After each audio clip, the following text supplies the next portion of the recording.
Bom, a evolução humana, né, ela vem desde o princípio, né, que o ser humano se começa a pensar e começa a ficar sedentário, né, começa a se fixar em territórios. E aí ela se dá também com o avanço da agricultura e com o avanço tecnológico, né? E aí as primeiras civilizações que criamos, né, que tivemos, foram civilizações hidráulicas, civilizações que ficavam em torno de rios, mares, lagos, para poder cultivar, fazer agricultura em si, né? Porque o acesso à água é mais fácil e tudo mais, de fazer um sistema de irrigação. E os bens e a economia na civilização humana se dá quando o ser começa a criar propriedades privadas, começa a acumular bens, como até mesmo o próprio alimento, né, que foi ali cultivado. E aí começa a se dar, né, um princípio de sistema econômico, um princípio de capitalismo, né, de acúmulo de bens. As primeiras civilizações que tiveram, que foram as civilizações hidráulicas, tem as principais, que é a Mesopotâmia, o Egito, a Índia, a China, né? A Mesopotâmia ao redor entre o rio Tigre e Eufrates, o, a egípcia no rio Nilo, a China no Rio Amarelo, a Índia no Rio Indo, e essas civilizações elas foram construídas. As principais foram o Egito e a Mesopotâmia, que tiveram sistemas econômicos diferentes, mas que foram uma das grandes civilizações, pelo menos para nós, no Ocidente. A Mesopotâmia ela é caracterizada pela grande densidade humana que ela tinha, né? Então ela era habitada por bastante gente, muita gente ia lá. Lá era um centro, né, de negociação, por ser bem localizada, né, entre os dois rios. Ela ficava onde fica o atual Iraque, né? Então ela era localizada ali. Ela tinha um sistema de cidades-estados, então ela não era unificada uma só, ela era uma cidade-estado que tinham governos em comum, né? Ela era muito invadida, uma região muito invadida por povos diferentes, e aí ela teve que criar um exército muito cedo. Ela se precipitou na criação de um exército para se proteger, para fazer tudo mais. Ela tinha um sistema de irrigação muito complexo, né, para poder irrigar toda a área ali e criar uma alimentação boa, né, para o povo, uma agricultura boa. Sua principal economia era a agricultura em si. Além disso, a Mesopotâmia ela também fazia comércio, né? Ela utilizava os rios para fazer navegações, comércios, vender o produto da sua agricultura para conseguir outros materiais que não tinha na região, tipo madeiras fortes, ouro, prata nem tanto, mas mais ouro, para ela poder adquirir esses recursos e tal. E aí também elas criaram bastante agricultura não, criaram bastante artesanatos para poder vender também, né? E criar uma renda a mais, mas a agricultura era seu principal foco. A Mesopotâmia também ela teve uma monetização, né? No decorrer da época ela utilizava o ouro para fazer transações, até mesmo para fazer transações com outros países, né? Por ela fazer essa navegação e tudo mais. Ela criou um sistema bancário arcaico, mas era um sistema bancário de empréstimos, de contas de debitadas e tudo mais. Ela tinha essa característica também, era uma sociedade bem avançada para aquela época. Além da Mesopotâmia, uma das principais cidades, né, hídricas foi o Egito. O Egito ele tinha características diferentes, né? A principal dela era que o Egito ele não era uma cidade-estado, ele era um estado único, unificado, né? Então ele não tinha conflitos internos, né? Como a Mesopotâmia tinha em várias vezes. Então, por não ter esses conflitos internos e por ficar numa área isolada, deserta, eles não tinham muita invasão. E por não ter muita invasão, né, eles não tinham um exército muito forte, muito preparado. Eles não criaram um exército muito cedo, né? Eles foram criar o exército conforme a necessidade foi vindo, né? Conforme algumas invasões foram acontecendo e tudo mais, mas a princípio eles não tinham um exército muito forte. Por ser um estado único, unido, ele tinha um só comandante, que era o faraó, né? E o faraó, ele era visto como um deus, assim, para a população. Ele tinha, além de poderes políticos, ele tinha poderes divinos, né, na população. Ele só podia ser um faraó porque ele era um deus, né? O faraó era visto como um deus. E no Egito, a principal era a agricultura, né? Eles faziam algumas revelações, mas não era muito para pegar alguns objetos que não tinham lá, mas eles não tinham muita necessidade, né? Eles pegavam, sei lá, quando acabava algum ouro numa região, eles iam buscar, mas eles tinham bastante ouro na região dele, as madeiras eram muito fortes, mas o principal era a agricultura, então eles não se preocupavam muito com o comércio exterior, assim, então o comércio para eles não fazia muita diferença. Era uma civilização muito que não tinha evolução, sabe? Não tinha evolução de pessoas, de castas. Ela era muito estagnada, assim. Quem nascia daquela maneira ia continuar daquela maneira. Quem nasceu para ser faraó ia ser faraó. Quem nasceu para ser trabalhador ia ser trabalhador. E era isso, entende?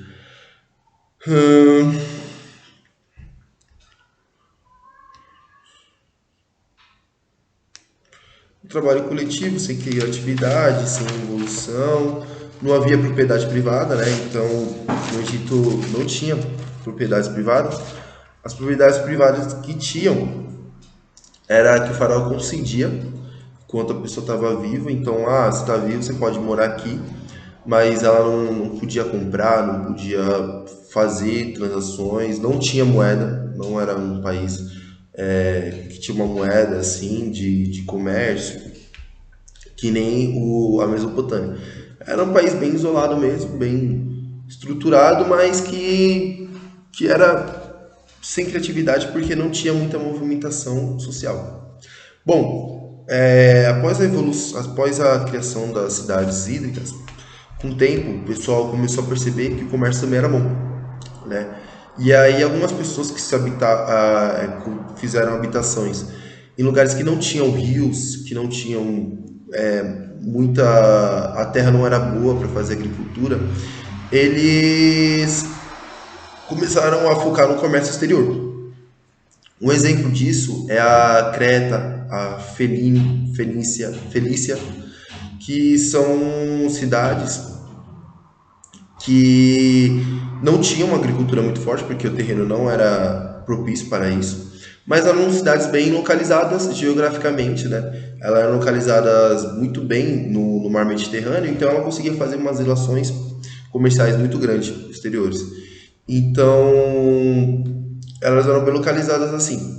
A principal, né, a primeira principal dessas daí é a Creta. A Creta, ela era localizada no Mediterrâneo. É, Ela tinha um foco em transportes, exportações marítimas e era uma civilização muito artesanal. Então ela fazia muito artesanatos para poder vender, para poder comprar os seus bens de consumo, né? A agricultura que nos outros países era bem forte. Ela focava em troca de alimentos, né? Ela tinha bastante vinho, azeite, que até era boa para fabricar isso. E tinha um comércio muito forte. Ela era bem localizada, ela era muito forte. Porém, né, como o sol, né, ele nasce e se põe, a civilização creta também, ela nasceu muito forte, era bem cogitada, né, o nome dela era muito forte no comércio, mas ela começou a sofrer invasões, o comércio começou a cair, e aí a Felícia, que era um dos países bem fortes, entraram como no lugar da Creta como o mais forte do que eles em questão de comércio, em relação.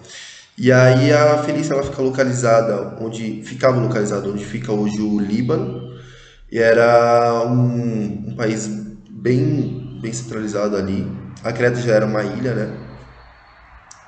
A Felícia ela ficava localizada nessa região. Ela era estados independentes, então ela não tinha um foco só em um mandante. Com a queda de Creta, em 1400, eles viraram os principais comerciantes, né, do Mediterrâneo. Ela não era monetizada, ela não tinha moeda. Como que ela fazia, já que ela não tinha moeda, né? Como que ela criava essa relação? Ela fazia escambo, né? Ela trocava um bem pelo outro e ia nisso, entende? Então ela não via necessidade de ter moeda, né? Porque para você construir uma moeda, para você criar uma moeda para o seu país, você não tem que fazer pensando no exterior, na relação exterior, você tem que fazer pensando na relação interna. Então eles não viram essa necessidade de criar uma moeda, então não fizeram. Bom, após estabelecidos todas as cidades hídricas, cidades comerciais, veio um período que veio agora o império, os grandes impérios, né? E aí tinha o Império Grego, que começou com cidades-estados, uma tribo ali reunida, outra tribo, que acabaram criando cidades-estados gregos, que acabaram tomando como principal foco econômico a escravidão, porque os gregos eles não eram muito fortes na agricultura e também não eram muito fortes no comércio. E aí eles tinham como principal foco o trabalho escravo, que vinha um trabalho de pessoas que te devem dívidas, pessoas que perderam guerras, então eles utilizavam essas pessoas para fazer girar uma economia deles ali. E aí, com o tempo, os gregos foram evoluindo, né, na questão de comércio, na questão de agricultura, e eles começaram a expandir, né? E aí eles começaram principalmente a expandir no comércio exterior, fazer relações exteriores, e com isso eles foram ganhando força. Os gregos, eles são separados, eu gosto de separar, né, em 3 períodos históricos: o arcaico, o clássico e o helenístico. O arcaico, ele é o principal, ele é o primeiro que os gregos veem, né? O primeiro contato deles como civilização em si, que eles podem se dizer gregos, né? É uma civilização. No arcaico, a estrutura, eles começam a se estruturar com vinho e o comércio exterior. Ele já tem uma monetização, então já é um povo que já trabalha com moedas de ouro, tem escravos, então já começa ali, é o princípio de uma civilização grega, é o período arcaico da história, né? E aí vem o período clássico. No período clássico, a economia grega,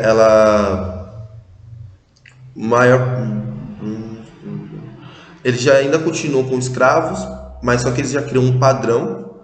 Eles criam um padrão de escravo, criam um padrão de comércio, criam um padrão de agricultura. A base da economia continua sendo o vinho e o azeite. E aumenta o comércio marítimo, né? Eles começam a ganhar mais força nesse período clássico.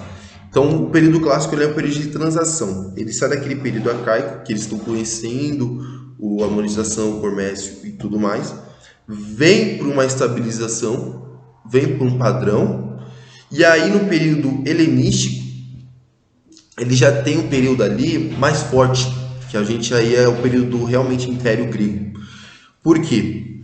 Fruto dessa comercialização de tudo mais, os gregos eles ganham muita força com Alexandre o Grande.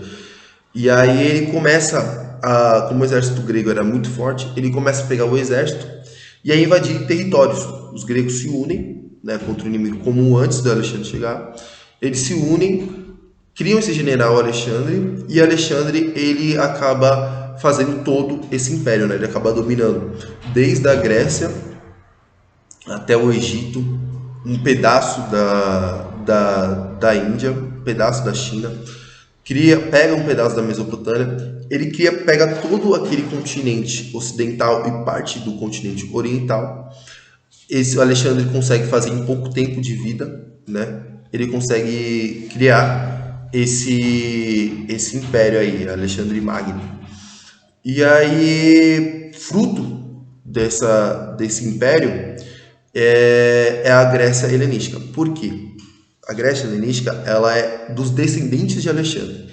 Então é um período onde os gregos já estão em abundância, né? Eles já começam a ter melhor contato com a agricultura, porque eles invadiram países agrícolas.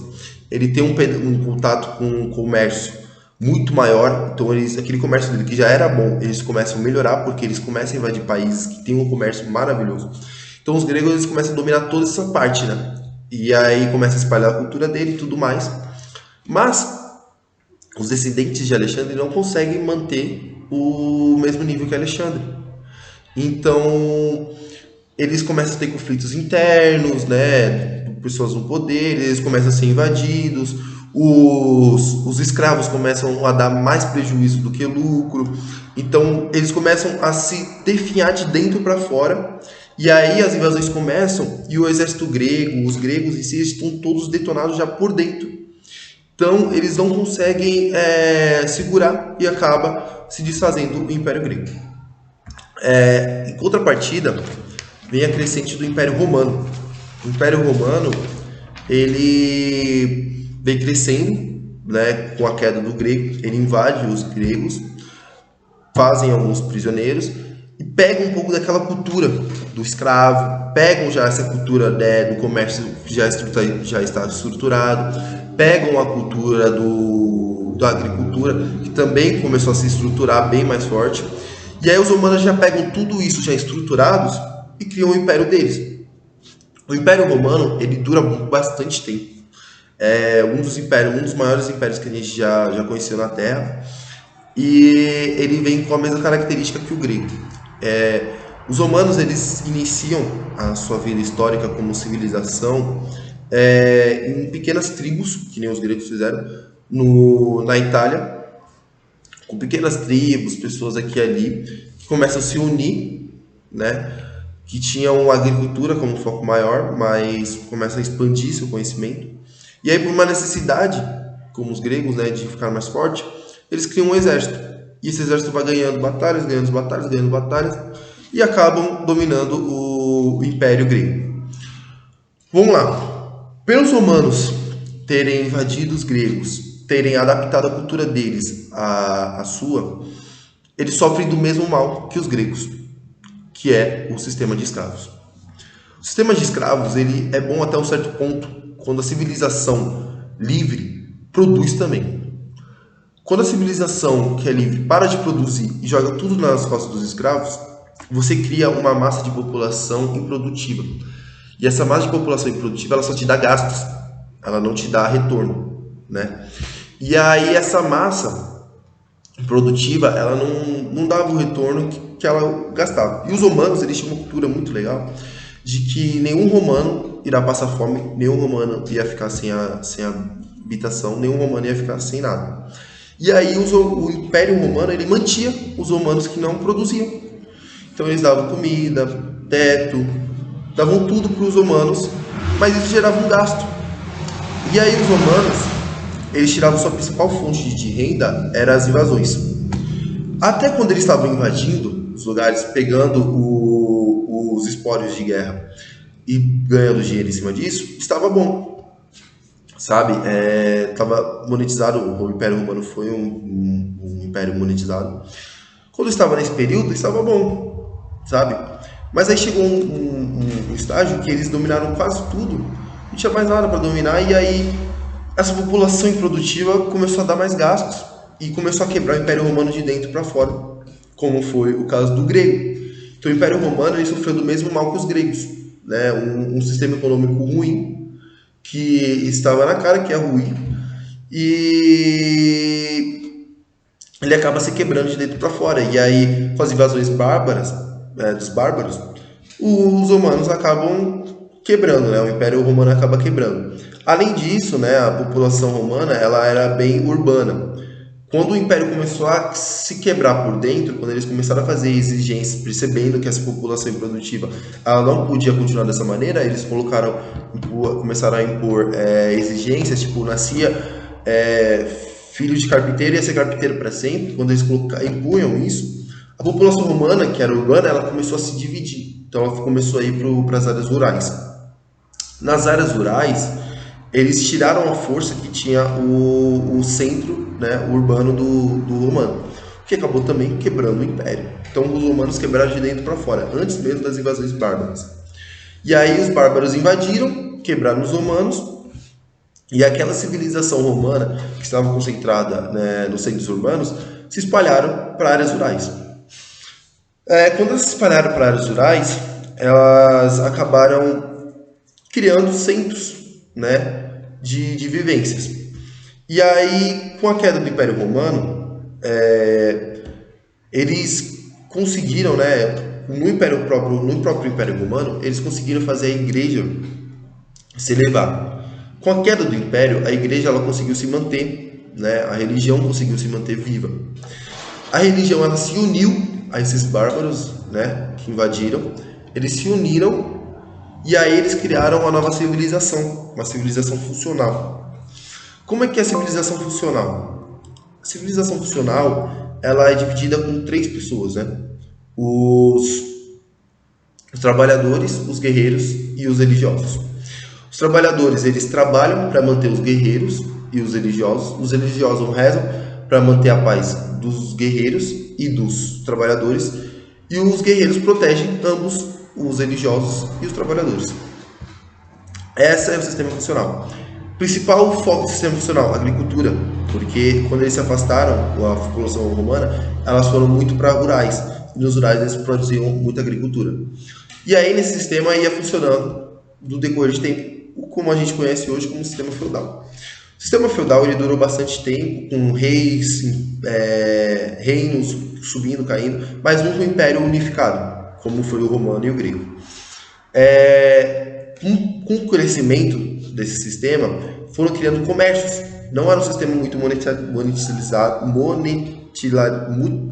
não tinha muito dinheiro, né, esse sistema. E aí não tinha foco no dinheiro, tinha foco mais na agricultura, manter aqui, outro ali. Porém, eles começaram a criar comércios exteriores. Esses comerciantes começaram a se afastar dos reis, porque eles não tinham muito dinheiro, não tinham muitas vantagens sociais. E aí eles começaram a criar as burguesias. E aí criaram os burgueses, né? Nessas burguesias, os burgueses foram criados. Os burgueses, eles se uniram em um período histórico, né? E acabaram derrubando o rei. O golpe fatal no sistema feudal foi a Revolução Francesa. Então os burgueses, como é que eles começaram? Primeiro eles começaram com um comércio, né, territorial. Então no território eles já faziam o seu comércio. Depois, com a necessidade de expansão que as populações, que os reinos começaram a ter, eles começaram o comércio marítimo. E aí com o comércio marítimo, um comércio territorial muito grande, os burgueses, os comerciantes estavam muito altos. Eles não viam mais a necessidade de um rei para mandar, para eles manterem um rei. E aí eles acabam criando as revoluções. E aí vem a Revolução Francesa, a Revolução Inglesa, a Revolução Americana. Isso tudo fez com que o sistema feudal e o próprio sistema funcional caíssem, dando início ao sistema capitalista.